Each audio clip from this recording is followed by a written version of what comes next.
Sana tumugon tayo sa Kanya upang mapili natin siya, upang sa gayoy matahak natin ang landas ng kaligtasan.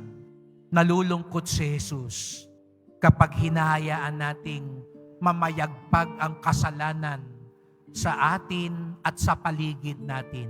Natitiyak ko lahat tayo, gusto rin nating mapasaya si Jesus Nazareno.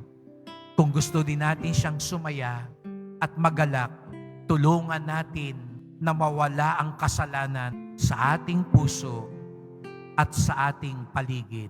Sapagkat ang pag-alis, pagtakwil, paglaban sa kasalanan ay pagtulong din ng pagtatagumpay ng kaligtasan.